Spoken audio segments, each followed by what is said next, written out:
Hey everybody, welcome to the latest episode of Unstoppable with me, your host, Kerwin Ray. And today we talk to Janine Shepherd. Now this woman is the epitome of unstoppable. She was a former national ski champion who had a future as an Olympic athlete, but her life was cut short by a tragic accident. She was hit by a truck whilst out on a training exercise, and after numerous operations, her determination and ultimate recovery defied the medical odds that were stacked against her. And this turned out to be just the beginning of her remarkable comeback. Her story has been featured on 60 Minutes and This Is Your Life. She has authored 6 books, first of which became a feature film. Her TED Talk has been viewed almost 2 million times. This is a story you do not want to miss. Janine Shepherd is unstoppable. Listen up.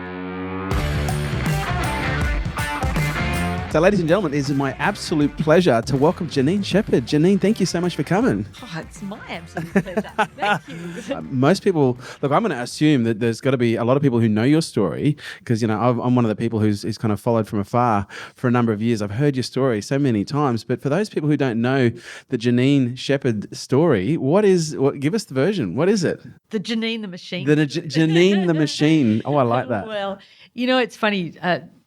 I guess I went to ground for a long time. Of course, I now live in the USA. So I sort of. Whereabouts I didn't know that actually. Whereabouts in the US are you living there? To come and visit. Absolutely. I live in the craziest place. I live near the Rocky Mountains in Wyoming. Oh. I live in a little cabin in the snow surrounded by bears and moose and all sorts of that sounds crazy animals. Majestic.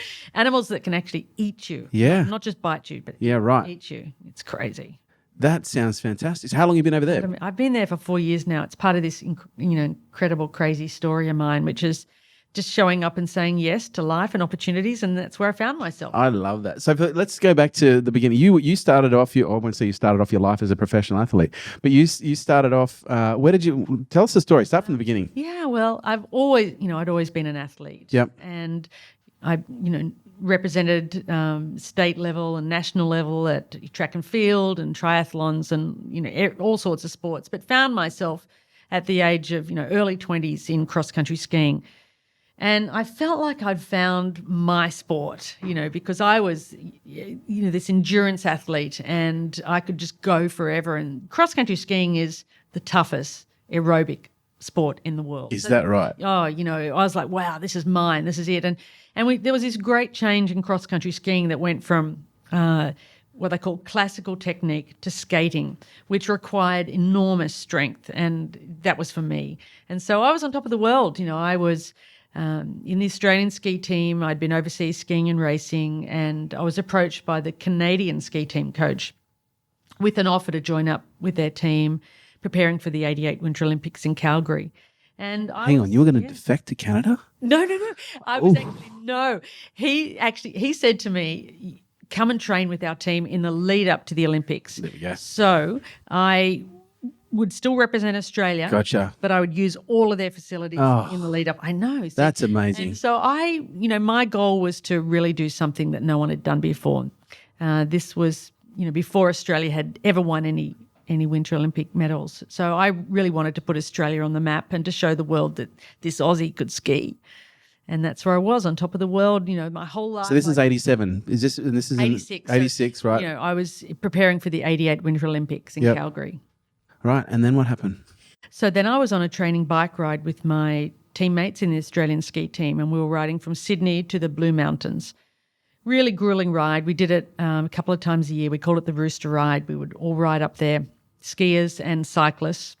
That sounds like a pretty grueling ride. It was incredible, but I loved it because I love the hills. Yeah, right. Right? So we'd been on our bikes around 5.5 hours, and that's when the moment that my life changed. I was hit by a speeding truck. Ooh. Yeah, and suffered extensive and life-threatening injuries.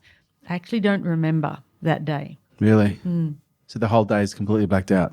I just remember very early on in the morning, I know that I got up and said goodbye to Mum and set off with my friends. Irrelevant details. Were you hit head-on from the side, from behind? So I was up off the seat of my bike, up a hill, looking up into the sun, and a speeding truck ran into me.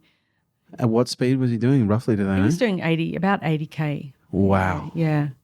And so give us the checklist. What was broken? What was probably? I'm going to assume there's probably less broken inside you than was actually still together. Well, yeah, I broke my neck and my back in 6 places. I broke 5 ribs on my left side, my right collarbone, my right arm, some bones in my feet, head injuries, internal injuries, massive blood loss.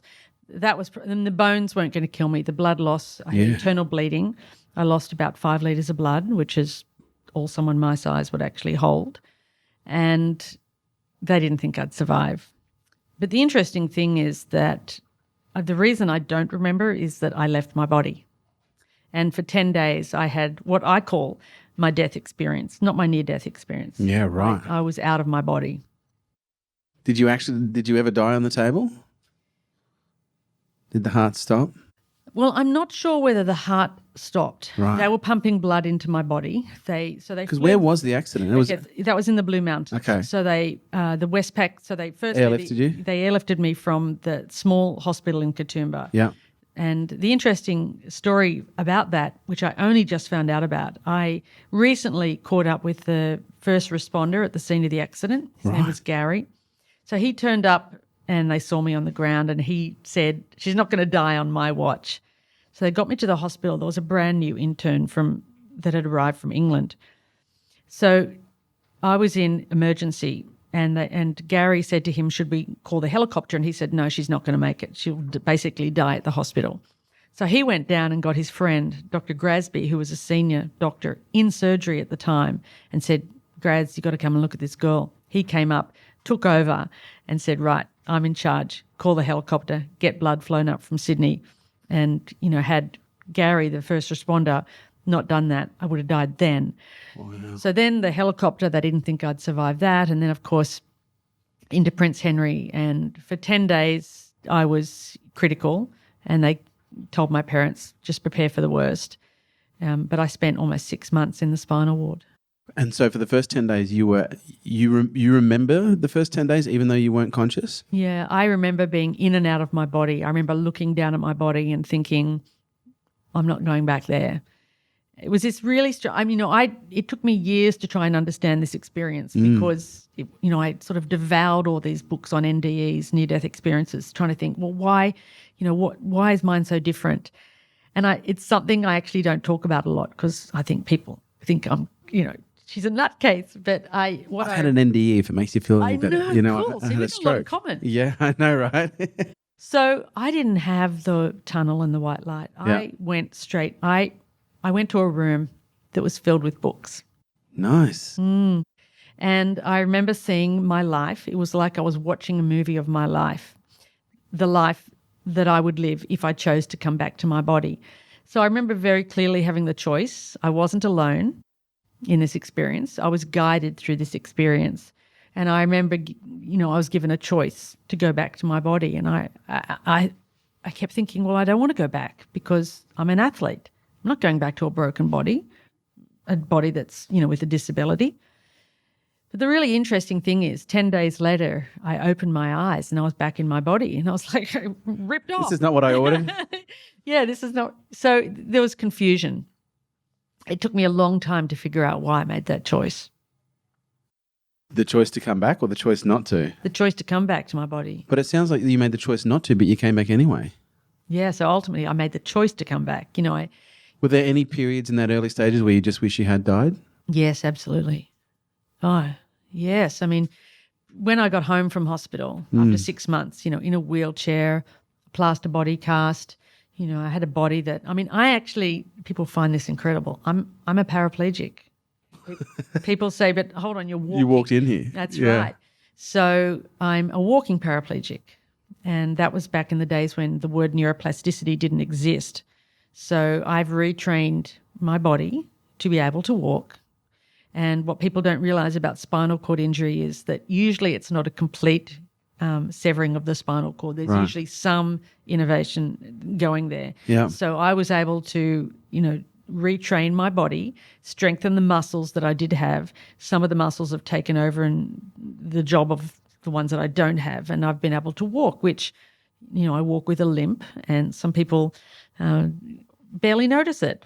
But I, have all the injuries that a paraplegic has, except that I'm walking. Yeah, right. So how long were you in the spinal unit, did you say? Almost 6 months. 6 months. So you woke up and what got you through those early days? Because it must have been dark. Like waking up as we go to sleep as a professional athlete in pristine prime, super fit, fight fit condition, and then you wake up and you're covered in plaster, barely able to move. Well, the plaster came at the end, but in the beginning, I was so confused, and I was in so much pain, so I was on a lot of pain meds for that.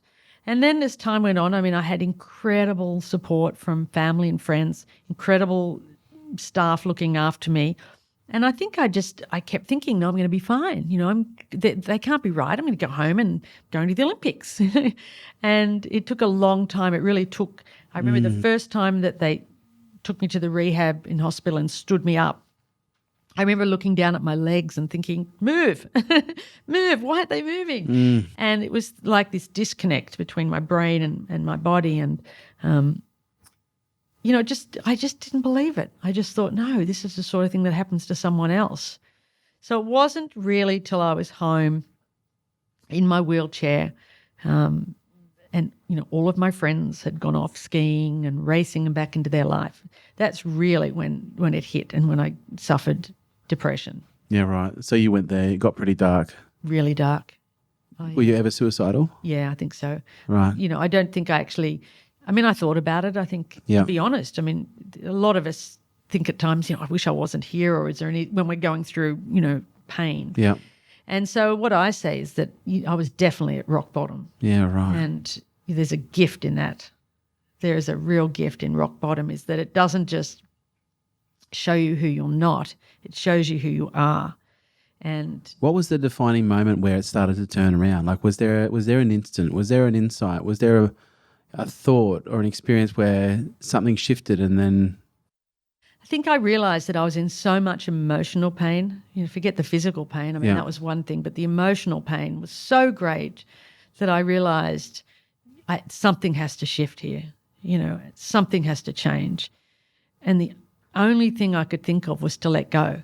It's like, that's it. My life is over. I have to sever that tie with, who I was, which was the athlete. I was no longer the athlete. So when you say let go, is let go of that old identity, let go of that old sense of self. Yeah, let go of thinking that, that I was this elite athlete. I had a body. I was ripped, and I was really proud of my body. And suddenly, I had this body that I was really ashamed of. I had to learn to use a catheter, which I didn't talk about. And I had a body that I couldn't feel.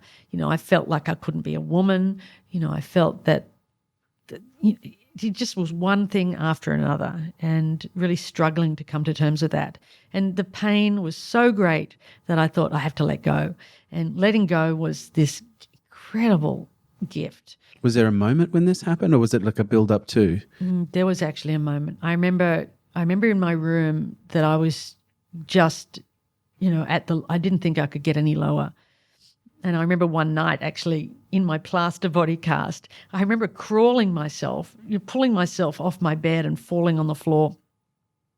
And I remember, saying these words. I remember actually saying, okay, God, I said, you either show me a way out of this or you show me a way through it.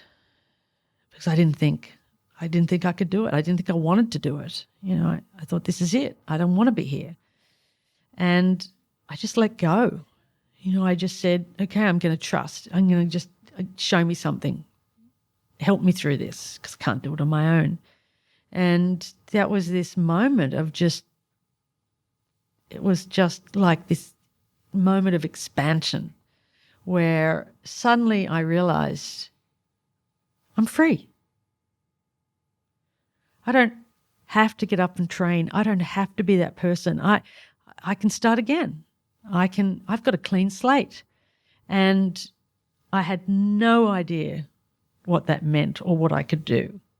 I couldn't even walk. But, it was part of me knew that I had made this choice to come back to this body. I needed to find out why. Did you start getting the sense that there was a greater purpose? I always felt that. I always knew, there was this sort of part of me that knew, okay, come on. It was almost like this split personality. One part was saying, I want to give up, and the other part was saying, you came back here for a reason. Yeah, right. You're going to find out why. This is where it starts. This is where the work starts. It was Buddha who said, the greater the pain, the greater the awakening. Yeah. And it sounds like the awakening was tremendous. And so what happened next? And, the thing is that the one thing, we all have, things that we're attached to. I was attached to my body.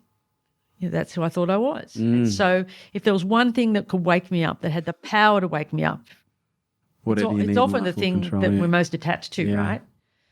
So it was almost like, okay, I'm going to lose that. I'm going to lose the thing that I value the most. And then you're going to really find out who you are. And when I let go, it was this incredible sense of, now what? Now what? And that was, I had no idea what was going to happen, but that was the moment that changed my life. It was then that I was sitting outside in my wheelchair and my plaster cast that an aeroplane flew over. And I looked up and I thought, okay. If I can't walk, I'm going to fucking fly. You bet. Which is crazy because I had never wanted to fly in my life. Really? Never. Furthest thing from my mind. It was sort of like now the seed was planted. And was it just a normal plane or was it actually an acrobatic plane? It was just a little tiny light aeroplane. Yeah, right. Yeah. And so what happened next? So then I remember, I said, Mum, I'm going to learn to fly. She's like, that's really nice, dear. Would you like another cup of tea? And it was crazy. And, This has got to be like 7 months in at this point. Is this about 7, 8 months in? From my accident? Yeah. Yeah, I'd only been home for a few months from hospital. Right. So I was still in a wheelchair. And I didn't even know anyone that flew an airplane. So, I said, pass me the yellow pages. Back in the days when there was no Google, you just had to get that book and open it. And let your fingers do the walking? Yeah, that's right. So, I looked up flying schools, and I rang up a flying school and I said, hey, I want to know how you learn to fly. And that phone call changed my life. No kidding. And so you're now an aerobatics pilot? I'm an aerobatics flying instructor. Not even just an aerobatics pilot, a flying instructor. Yeah, teach people how to fly upside down. But at the first, when I first went for that first flight, they had to carry me into the flying school. They had to carry me and lift me into an aeroplane. And I didn't have a feeling in my legs or my feet. So I didn't think I'd ever pass a medical, but I just knew I had to do this thing. It was like something was pushing me and driving me. And the first flight, when the instructor took off over Bankstown Airport, and it was the most magical, joyful experience of my life. I was like, oh, I'm going to do this, and I was... Was it like an overwhelming sense of freedom almost? It was incredible. Yeah. Can you imagine being paralyzed in a spinal ward and then flying an aeroplane? It's like, I'm going to do this. And so how long did it take? Well, the crazy thing is that I started, couldn't pass the medical straight away. So I started with a theory study. But suddenly now I had a reason to get out of bed. Yeah, right. Suddenly I had a purpose. I had a why. So I started studying and, I started then, really throwing myself into my rehab. Mum used to take me, I used to swim. She'd take me to the pool. I'd put me in the pool and I'd swim and that was free. And then I'd practice my walking and do my exercises, and months passed and I went for a medical and I passed that. There's a funny story about that too. I went for the medical and the doctor said, that little test when you sit down and they get that hammer and they tap you on the knee, right? Well, this is hilarious. I don't have a knee jerk reflex, right? But I always said it's a really easy one to fake. So don't tell anyone or I'll know, Kerwin, it's you. So I passed my medical and then that was it. I was flying every moment I could. Mum used to drive me out to the airport and then I'd drive, I got back behind the wheel and started driving. And that was another story, very funny. And so I finally got my private pilot's license and then I learned to navigate and I flew around Australia. And then I got my unrestricted, and then I went on and I got my commercial license, my instructor rating, my aerobatic rating. And I was working as a flying instructor within about 18 months after I'd left the spinal ward. Wow. That's pretty fast. It was really fast. Yeah. Yeah. I always say it's because I had, that was my life then. That's all I had. It was my purpose. It was my why. It was my getting out of bed. It was, we need things to we need goals. We need things to direct us. Well, this is where one of the things I want to explore with you, because one of the things that I've found incredibly potent in an individual's potential is their background and looking at where they came from. And that doesn't necessarily dictate where they're going to go, but there's some really interesting correlations, that's the better word, especially when it comes to elite professional or elite performance people, elite sports people. But what I'm curious to know from you, without necessarily planting any seeds, which I've probably already done anyway, is there's an enormous amount of mental performance, an enormous amount of mental strength, agility, and determination that's required to, let alone recover from an injury like this, but let alone 18 months later to be, certified as a commercial, flying acrobatics instructor, et cetera, et cetera. What are some of the things that you learned about yourself that perhaps other people could apply when it comes to dealing with, situations that, are beyond what might feel like they're beyond your control, but they require a little bit of mental discipline and grit to get through? Well, obviously I had that background as an athlete of being able to set goals, but I've seen amazing recoveries in people that haven't been, high-level athletes that are still able to do that. And I think that, one of the greatest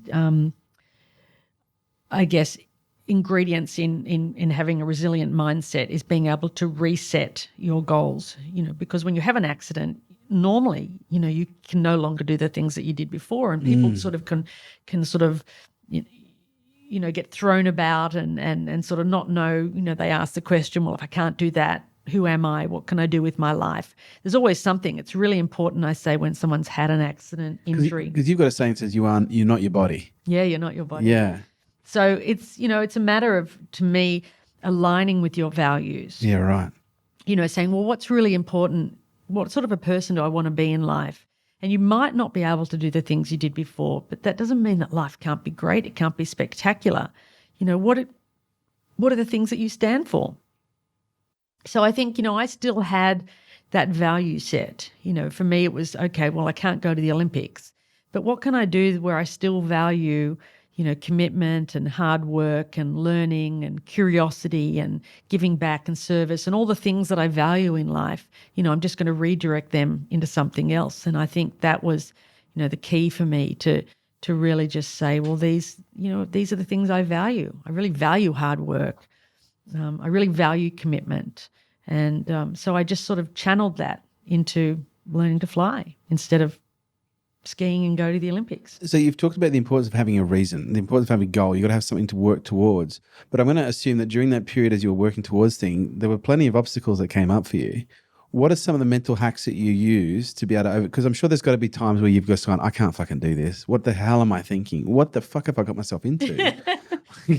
But then I can't help but thinking on the other hand, there may have been another little voice that says, well, this is who you are. Like, what I'm curious to know is, like, how do you deal with that voice in your head that sometimes tells you that you can't do it when you know you want to? Well, my greatest mental hack is my mindset of loving the hills. And, that's something that I teach people most of my speaking is corporate speaking, and that's one of my biggest messages is love the hills. And, I often refer to that back to, have you read Scott Peck's The Road Less Traveled? Oh, it's one of my favorite all-time classics. Right. I know. Yeah. I'm sure we've shared a lot of similar books together. One of my great all-time favorites too. So he says life is difficult, right? But as soon as you accept that life is difficult, then it's no longer difficult anymore. So you're going to complain about the fact that life is difficult, or if you're going to get on and solve the problems, And I think that, for a lot of people, that one of the greatest drawbacks that stops people from achieving all that they can be in life is a sense of entitlement. Shouldn't happen to me. Really? Who said? It happened. So just accept that and that's another big message too. Acceptance. It's not resignation. Acceptance is really powerful. So when I was a kid, really young athlete, what happened is that I discovered very early on that when I went out training with my teammates, they always took the easy option. They always wanted to go and train on the flats. And I was like, that's interesting. Well, what if I train on the hills? What's going to happen then? And so I always took the hills. And what I discovered about the hills is that it didn't just make me physically strong, it made me mentally tough. And I discovered that nobody else liked them. Ha, that's my edge, right? That's my edge. Yeah, right. And an edge in life, an edge in business, for business owners, that's your edge. Take the hard option and embrace it. And then I always discovered that, every time I was over one hill, guess what? There's another one. There's another one, right? And so my mindset of It's one thing you can count on is the hills. Yeah, absolutely. Yeah. They're supposed to be there. That's By how virtue, we learn by and design. grow. Embrace them. Yay, this is great. So I think my hack is that every time I come up against something, I go, it's a hill. It's supposed to be there. I'm going to love it. I'm going to turn towards it. I'm going to lean into it. I love that. I had this session. I train calisthenics, and I've been beating myself up a little bit lately because I've been not getting as much sleep as I need to. I've had a couple of injuries, so I haven't been able to train. And so I was just doing some failure sets today, and max reps failure sets for a couple of exercises. And there was one exercise where I only got 3 reps out, and I failed. And I said to myself, oh, for fuck's sake. And he goes to me, Kerwin, what you got to understand is that you just succeeded. He said, failure is the goal. Yeah. Failure is the goal, because that's what's required in order to become stronger. And again, it's like sometimes you hear the same thing, that you've heard before in a different context, and it just all comes together.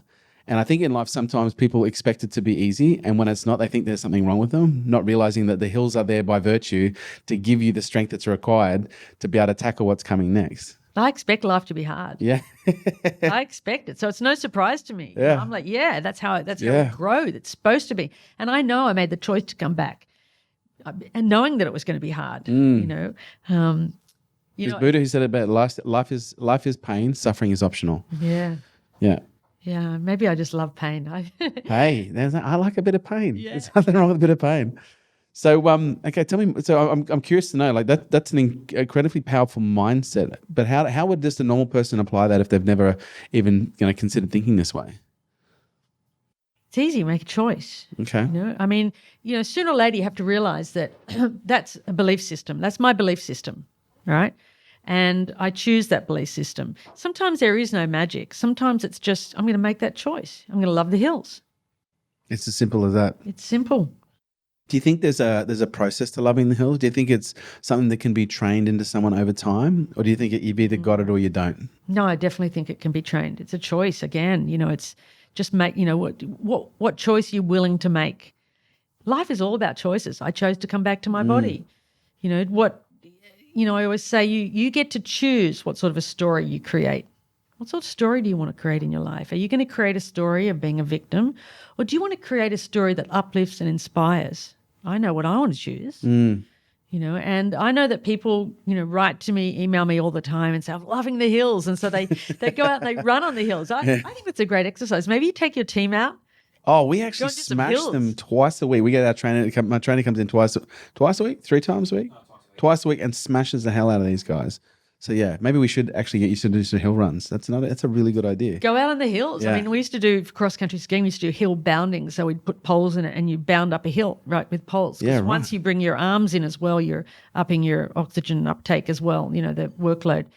So I think it's a mindset that you develop. Like cultivate is a better word. Yeah. Sometimes it's that how do you eat an elephant? One bite at a time. So just chip away at it. But how do you take that person who they hate pain? Oh, I don't like pain. Oh, because you've got to admit, like when I recruit, perfect example in business, right? Whenever I recruit, one of the things I'm looking for is a background in discipline. So either competitive dancing, in gaming even. Like these kids on games, I swear to God, they can play for like 15 hours at a time. Because one of the things that I've learned, there was even Forbes magazine, 1992, did a study of the top Fortune 500 CEOs for the last 20 or 50 years, and they found the top 5% of the top CEOs of the top Fortune 500 companies had a background in either military, martial arts, or elite competitive sports. So I've seen the pattern, and I've seen it when you bring people in, like at a talent level, like the people who stick are the ones that have this resilience, they have this grit, they have this ability to be able to push through when others can't. Yet some people come in, they're incredibly talented. They know they've got all the right things to say, they've got all the qualifications, but the moment things get a little bit hard, they just immediately want to check out. And as a business owner, that's like fucking terminal. If you've got that psychology as a business owner, it ain't going to work. But what I do find interesting is there's always that small percentage of people who come in and go, fuck, I'm that person. but I don't want to be that person. How do I become better? Well, you say to me, well, it's just a choice, but how do I choose to do things differently when I've done the same thing for so long? What would you say to that person? How do you eat an elephant? Yeah, one bite at a time. I mean, habits. I'm sure you know a lot about habits and neural pathways and how we retrain our brain. I mean, yes, change is possible. We're not stuck. It all starts with 1 rep, right? Do 1 rep. Just go and do 1 rep. Okay, done 1 rep, now do 2. You've done 2 reps? Okay, now do 3. So and you're right. I mean, that word discipline, it's an incredibly important word. And you'll know from The Road Less Traveled that he talks about delayed gratification, right, which is so powerful. I always look at people. I mean, have you know about the marshmallow experiment? Oh, yes. Great, all that stuff. So we do the same stuff, and so maybe that's when you're interviewing, maybe you can do a marshmallow experiment. Wouldn't that be interesting? That would be, actually, we should do that with a team. Yeah, just because most of these kids have probably never even heard of the marshmallow experiment. Which is great. So that'd be great. Film them, don't tell them, leave the room. I can either have 1 now or 2 later. So discipline is really, really important. I mean, my kids, I've got 3 kids, and they're all really highly disciplined. I think that's come from watching me as well. Because what we know that behaviour is actually learnt from those closest to you. So, Kerwin, you are setting an example for all the kids that you're hiring by the way you're living your life, because that's how we learn to be resilient. And I don't know if you know the work of C.R. Snyder as well, who's done a lot of great work on hope. I've done a lot of reading and work in the research of hope and hopeful thinking, and what's really interesting about that is that hope is not some wishy-washy thing. Hope is actually a cognitive skill that they say comes from having goals, pathways, and agency. Goals, what do I want in life? Pathways, how am I going to get there? And agency, having the willpower to work. And what's really interesting about his work is that he says we learn hopeful thinking, which is a part of resilience, from those closest to us. So what I say to people is that if you want your kids to be resilient, right, cultivate those skills in yourself first, because they're watching you very closely. You touched on something before about structure, and I think you even said discipline in the same sentence. How important is structure and discipline from your experience when it comes to building resilience and that grit, that ability to deal with pain? It all comes down to discipline. I mean, I have a very disciplined life, but it's also something that you build upon. I mean, I feel very grateful that I've had a background in sport, because that's taught me, that I've had to work hard, that I've had to put the effort in, that I've, you have a training diary, you write it down, you go out and you do it. And I think it's also this, it's a feedback loop. You get the rewards, that it works, and so you keep doing it. And I think, everyone's got their own journey. And for those that aren't getting what they want out of life, I think, they have to go back and look at, well, how am I living my life? What choices am I making? And is this working? If it's not, make a different choice. Never too late to start. How do you reward yourself when you're trying to build resilience in someone? Or how do you reward someone when you're trying to build resilience in someone without creating a level of entitlement? That's a good question. I'm not sure about, how do I reward myself? Or? Yeah, because you mentioned something about rewarding yourself before, and I was like, okay, that's an important part of the process. One that people either overdo or underdo. They either reward themselves too much. They go to the gym. Oh my God, I went to the gym. I'm going to go and have 5 pancakes to celebrate. Overdo it or underdo it. I'm going to go and punish myself at the gym to try and create a body that I love, which is essentially constantly looking in, I've lost 4 kilos, but fuck, it should have been 8, so they under reward. How do you, because this is one of the things that I've learned when it comes to motivation, is the importance of the reward system and learning how to not only motivate ourselves, but motivating others by understanding how to use the reward system in a healthy way to get people to do things, to be able to conquer and push through to build up the levels of resilience that perhaps weren't there previously. Yeah. Well, it's interesting. Are you familiar with, what's his name? Dan Pink's work? No. You're going to love this. I'm going to give you this book. Yeah. Okay. So Dan Pink is a behavioral scientist who's essentially culminated the research of Carol Dweck. You're probably familiar with Carol Dweck and growth mindset. Chick Me, Sent Me High, and a number of other behavioral experts, and put it together in a number of different books. One of them, which I think you'll find really interesting, is Drive. the surprising truth about what really motivates us.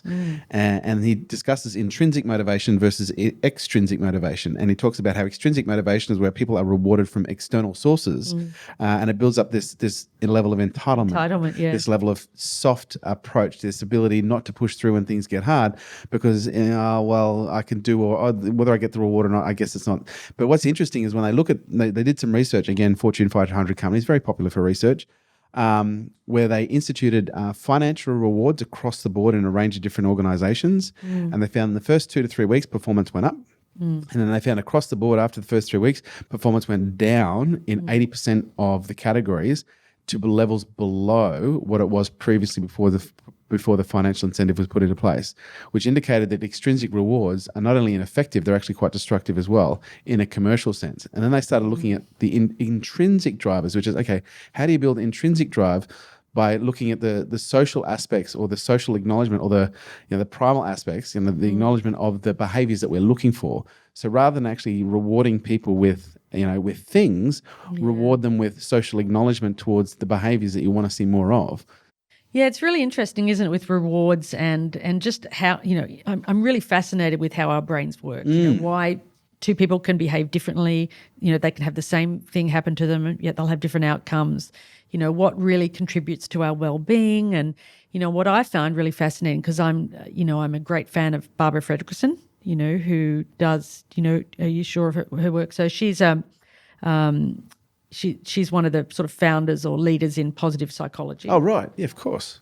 She talks a lot about positive emotions. Yeah, right. And how the broaden and build theory, which is, how we have to balance, we can't never have a negative emotion, but all we have to do is make sure that, we're sort of skewing it for more positive over negative, because that increases, it's a broaden and build. So we know that, for example, when we have positive emotions, when we really work on that we are more creative, more productive, better leaders, happier, those sorts of things. So I really love the theory of cultivating positive emotions, because we know that ultimately that's better for our well-being and gives us more joy in life. I'm also a great fan of the work of Mathieu Ricard, he was the French monk, Buddhist monk, and he has a really great, some really great research around what they did. They had 2 test groups, and one group, they were both given money. So one group was told to go out and spend the money on other people, and the other group was meant to go and spend the money on themselves, and what they found is that the group that spent the money helping other people, right, had higher levels of flourishing that lasted longer. So, knowledge is everything. Knowing that this is how our brains work, that actually we're wired for connection. We're wired to help other people. This is what creates these levels of, well-being and flourishing. And so cultivate those things in yourself. Go out there and do the things that, I always say, go out there and help someone. Zig Ziglar said you can have anything you want if you help someone else get what they want. If you just help enough other people get what they want, you can have anything. Yeah. Sooner or later you work it out. You work out what works. Is that one of the reasons you got into flying instructing, as a way of helping other people whilst helping yourself at the same time? The funny thing about flying, I think flying saved my life. It gave me something. It showed me that, I can do this extraordinary thing. I might have a body that doesn't work properly, but look, hey, I can fly an airplane upside down. I think the part of helping other people is really where I stepped into speaking. And, I wrote my first book, and then I got on the speaking circuit. Is this Defiant? That's my 6th book. It's your 6th book. Oh my God, no wonder you're in a cabin in Wyoming. You're writing books. Well, that book was written because, my books had been published in Australia and New Zealand. But what was it? So the first book, what was it called? The first one was Never Tell Me Never. That was the one that the movie was made of. Yeah, that's right. Claudia Carvin plays me in the movie. So a lot of people know that book. But that's only She's hot. So you did really. I know. I know. I'm looking at you. Well, let me tell you that I can let you in on a little secret. Yeah. I have someone writing a screenplay for this book now. Stop it. Seriously. You're like a big deal. Stop it. You're such a big deal. No. Well, look, I have a message, but we have someone in mind to play me for this. Me? Could you do that? Look, you should see me in a skirt. Timmy looks better though. Okay, what about if I told you? Now, of course, she's really busy, but she's an Aussie. Margot? Yes. Stop it. Yes. Wow. Wouldn't that be great? I reckon she could do it. She plays I, Tonya. So, Margot, if you're listening. Margot, come on. Come on board. Marg. Come on board. Yeah. She probably hates being called Marg. It's probably not going to work. She's brilliant. We love her. Yeah, right. So, really, there's so much more to this story. You know, people who know my accident and that part of the story don't know the rest of my story, which was, of course, my marriage broke down. I was a single mum for 10 years. I lost my house. So did you have the kids before the accident? After. After the accident? Yeah, they didn't think I'd have kids. Wow. So you went on to have the kids after the accident? Yeah. Then the marriage broke down? Yeah. How long after the accident did the marriage break down? So I was married for 13 years. Yeah, right. And then early 2000, and then I was a single mum with a disability for raising 3 kids on my own for 10 years. It was probably one of the toughest things I've ever had to do. And I'm a single dad to 1. I know. I am medically disabled, but not to the extent that with the injuries you've had. But like just dealing with 1 is tough. Like the fact that you did 3, congratulations, that's huge. I was brought up by a single mum, so I have enormous levels of respect and empathy for anyone who did that. So how old were the kids when you? So they were like 3, 6, and 9. Yeah, right. So, and that was. I always say it was actually tougher than my accident. I was going to say it probably was. Yeah, it was really hard because I was, single mum. I was raising 3 kids on my own. I was supporting them. I was traveling, speaking, writing, financially. Of course, then the GFC came. Things happened. I ended up losing my house because, I was trying to support 3 kids. And then what happened is I gave my TED Talk, which has now had a few million views. And I remember sitting at home and thinking, well, now what? And I remember opening my computer and there was this email there from a man in India because, the great thing about TED Talks is that they go worldwide, and suddenly my platform is no longer just Australia, it was the world. And there was an email from this man in India, and I remember reading it, and it said, "Dear Miss Shepherd," he said, "I have had an ailment for 19 years and I was going to commit suicide." He said, "But I saw your talk." He said, "And my life starts now." Wow. And I remember thinking, I closed my computer and I thought, this is why I came back. I have to keep doing this. And so I did the craziest thing. I did what everyone would do, right? I just move overseas. I remember I just closed my computer and I gave everything away that I had left. I packed my bags and I moved to America. How old were the kids at this point? So this was, sort of 5 years ago. So they were, my son is 20, so 15. He'd moved in with his dad at that stage, my 2 girls. And I always say I ran away from home. It's funny because, normally it's the kids that leave. Yeah. So it was me. And, I went to America and I had no work over there, no money, nothing, and I did what I've done over and over again, which is reinvent my life and start again. And I've got this crazy life. And from there, I've had, I got the book deal. Napoleon Hill's book, Think and Grow Rich. You're in the movie. I'm in the movie. I'm in the book. It's crazy. This week, I'm in TED Radio Hour, NPR Radio Hour, which is, one of the biggest podcasts in the world. I'm the featured talk this week. And Goldcast just picked up the video. That's had 15 million views. So suddenly it's like my story is just... It's just the beginning. I have no idea. And what I say to people is just turn up.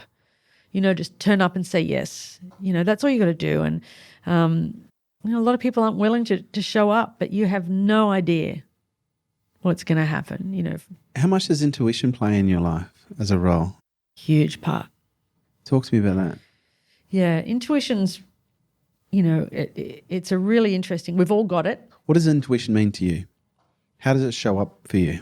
It's tapping into my higher self. Okay. It's knowing that, Is it a voice? Is it a feeling for you? Like, how does it appear? All of it. Okay. Yeah, all of it. I've had a pretty unique experience when I left my body. And when I was guided through my experience. So those guides that were with me then are still with me now.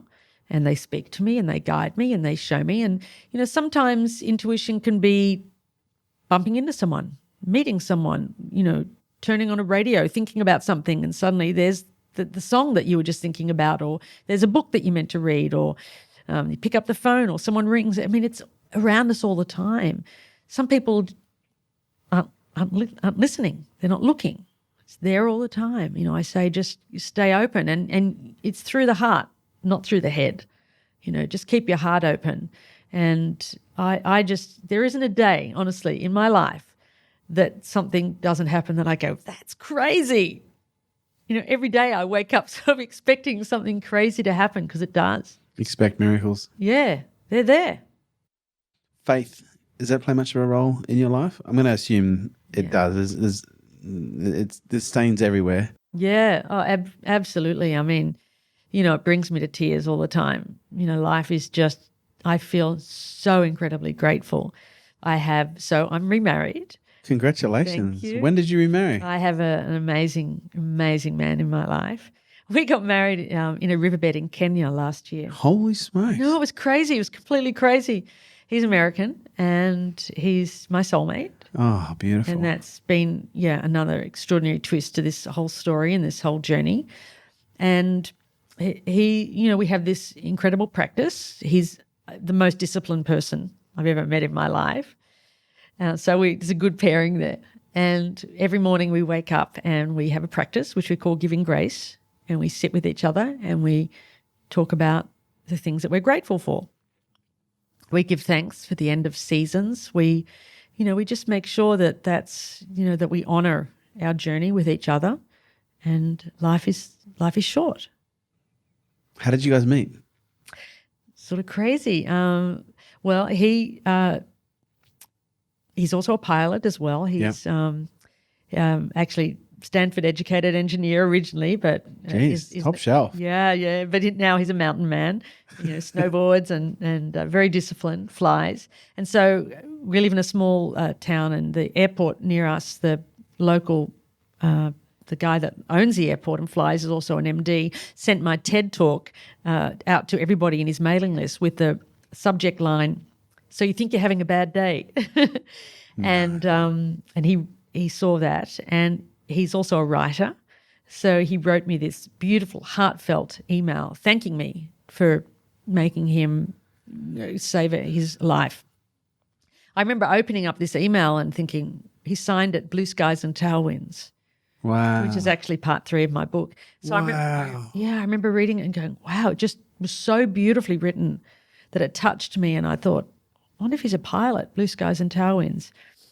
So I answered, and that was it. And then a year passed, and he was writing a documentary, and we ended up meeting in America, and, A little bit of sparks. And there we are. We're just, well done. Just meant to, soulmates, it's meant to happen. It took my whole life to meet the person that is just, very special person in my life. So what's next for you? Where to from here? Yeah, well. Or is that all in the stars? It is a little, because I don't know. Because as I said, Kerwin, every day there's a surprise. Something happens. I mean, it's crazy. I have this crazy life. I just got back from China, and 2 weeks ago or 3 weeks ago, I wasn't going to China, and then suddenly the phone rings, and next thing I know, I'm heading to China. Same thing. I went to Vietnam a few months ago, and I've just had a request to go to Bangkok and speak there. And so apart from the jobs that are sort of set in stone in my diary, I just sort of leave it open and say, all right, universe, God, just show me what I'm meant to do. Just I'm here. I just say yes. And so is Defiant the latest book? Yeah, that's the book that I'm most proud of. Right. David and I worked on that together, and I think it's it's beautiful most of the headshot. story. Oh, thank you. Absolutely stunning. You want to know the story behind that? Go on.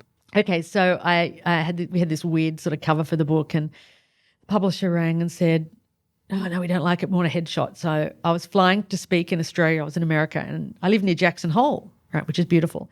So I found a photographer, and Monday morning booked in, and so Sunday night I got some sort of weird bug, and so I'm in the bathroom vomiting on the floor into a bucket, and I thought, oh, how am I going to do this photo session? So I turned up, right, really sick, we're doing the shots. I've got a bucket next to me. And so she'd go, right, okay, we've got a wind machine, hair and makeup. And she'd go, right, smile. And I go, bleh, in the bucket. And I thought, it's going to be shocking. And wow. I said, always, the moral to the story, Always show always up. travel with a wind machine. So what is Defiant all about? A broken body is not a broken person. Well, the name of the book actually was given to me by Bruna Papandrea, I was sitting in Reese Witherspoon's office talking to Bruna, who produced Gone Girl and Wild. And I said, I have to come up with a new name for my book.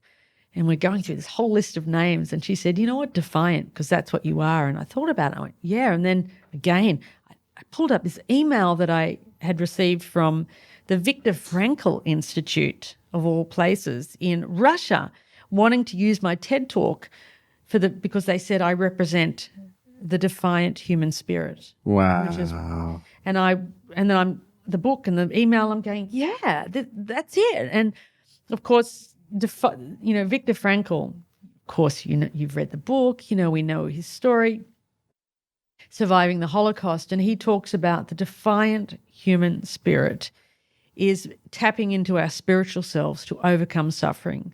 And what I say to people is defiance is a great word. It is, it means many things, but it's tapping into the essence of who we are. Why are we here? We're here to overcome the things that hold us back from being all that we can be, this magnificence that we all have inside of us. It's innate. It's who we are. It's not about the externals. It's never about the externals. Life is always about rearranging the internals. And, when we recognize that, that we are at our very source, spiritual beings having a human experience, that's who we are. That's all we need. When we know that, anything is possible. Life becomes easy. Life becomes joyful. Life becomes a game. And so this is, when did this come out? When was this published? Just about a year ago. Okay. And and the screenplay's being written right now? Yeah, I've got someone working on a treatment right now. And Margot. Polo. You've also got another book here, The Gift of Acceptance. Well, I brought that along. Right. You might want to put it on the table or give it out. So that is actually, it's I a love tabletop the book. book. It's full of aphorisms about what acceptance is, because acceptance is actually, I'm a great fan of Eckhart Tolle and Byron Katie. Yeah. So, what is acceptance? Acceptance is accepting the isness. This has happened. Okay. Once you accept it, then you can go, now what? So, I always say we struggle when we can't accept. We struggle when we think life is not supposed to be like that. And I go, well, who said? Of course it's supposed to be like that, because it is like that. That's what it is. It is what it is. And, and Byron Katie always says, when you argue with reality, you're only going to lose 100% of the time. So, yeah, I love that little book about acceptance. It's all about, I won't give too much of the story away, but there's a little story I tell in the beginning about how I discovered that, and a lady that I met along the way. And, I was given that gift of acceptance in hospital by the girl that was next to me, in the bed next to me, Maria. And for people that have followed my story over the years, Maria was a complete quadriplegic. She had an accident, car accident.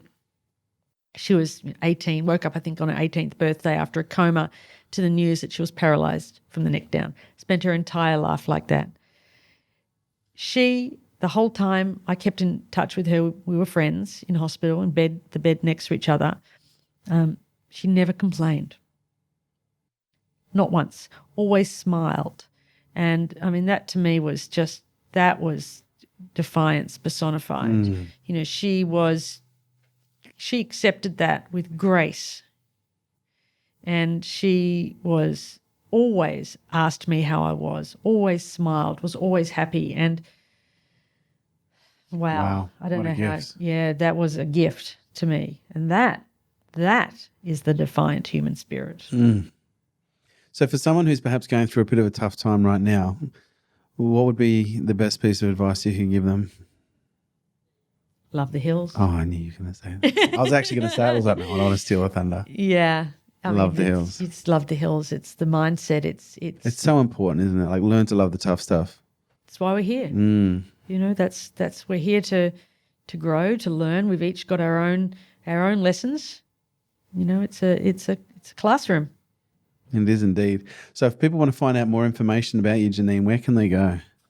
They can, all the usual, outlets, Facebook, Instagram, Twitter. Do you got a website?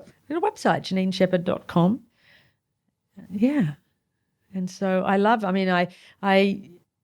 answer every single person that emails and writes to me. I have it all my entire life, as long as it's not lost in the ether. In the ether. But I just feel honoured that I've been given this incredible gift to be able to reach out to people and share my story, and every person that reaches out to me has given something back.